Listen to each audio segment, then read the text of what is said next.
It was a tough time in Israel. People's hearts were full of fear, because for 20 years they had suffered under the cruel oppression of King Jabin of Canaan. This king had invincible iron chariots, and his right-hand man was Commander Sisera, who was feared by everyone. But in the hill country of Ephraim, there was a woman named Deborah who was filled with wisdom. She held the secrets of heaven and earth. It was said that she could speak with the voice of God, and those who came to her left with burdens lifted and hearts lightened. So in this time something was brewing in the land. A great change was coming.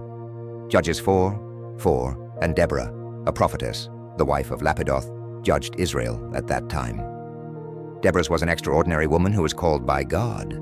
She was not only married, but she was also a prophetess and judge. She was famous for her wisdom and justice.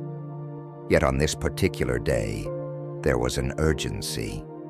As she closed her eyes in prayer, she saw a vision of deliverance.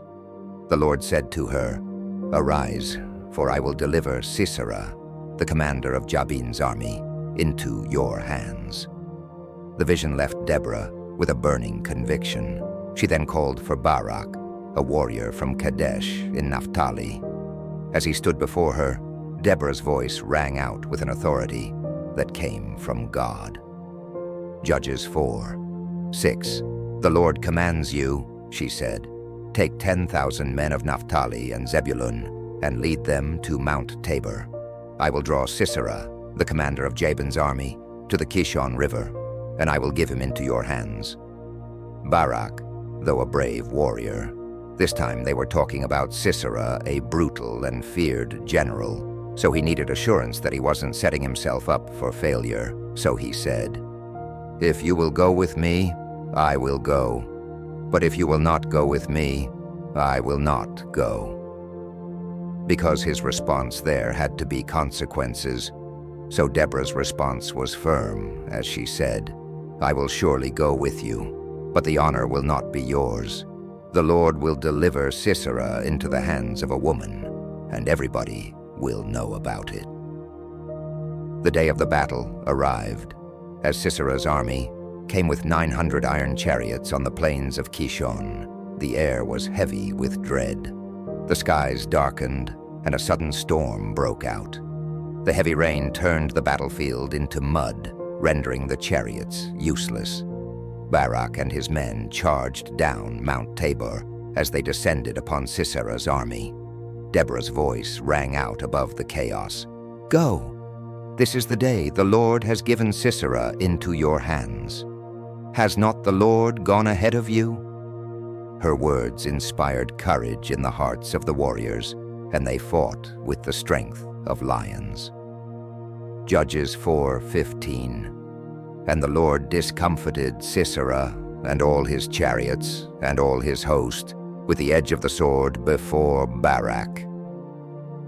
As Sisera's army was overwhelmed, the commander himself fled on foot, leaving behind a shell of what used to be his mighty forces. He sought refuge in the tent of Jael, the wife of Heber the Kenite. She welcomed him with apparent hospitality, offering him milk to drink and a place to rest.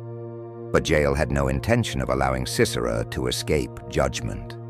When he fell asleep, exhausted from the battle, Jael took a tent peg and a hammer and drove it through Sisera's temple, ending his life and fulfilling Deborah's prophecy. Judges 4:21. "And Jael took a nail of the tent and took a hammer in her hand, and she smote the nail into his temples." The victory was complete, and Israel was free from the oppression of King Jabin. Deborah and Barak sang a song of triumph, praising the Lord for his deliverance and recounting the heroism of the battle. Deborah's voice soared as she honored Jael, saying, "Most blessed of women be Jael. She crushed his head, she shattered and pierced his temple." The song became a reminder to the people of Israel of what could be achieved when you faith, courage, and allow yourself to be guided by God. For 40 years, the land had peace, and Deborah's legacy as a judge who led with wisdom and strength endured. Judges 5:31. So let all thine enemies perish, O Lord, but let them that love him be as the sun when he goeth forth in his might. This story not only captures the bravery of Deborah, but also reflects the power of faith and the significance of women in leadership roles. It serves as a timeless reminder of the strength that comes from trusting in God's guidance and how God uses the courageous to accomplish his will.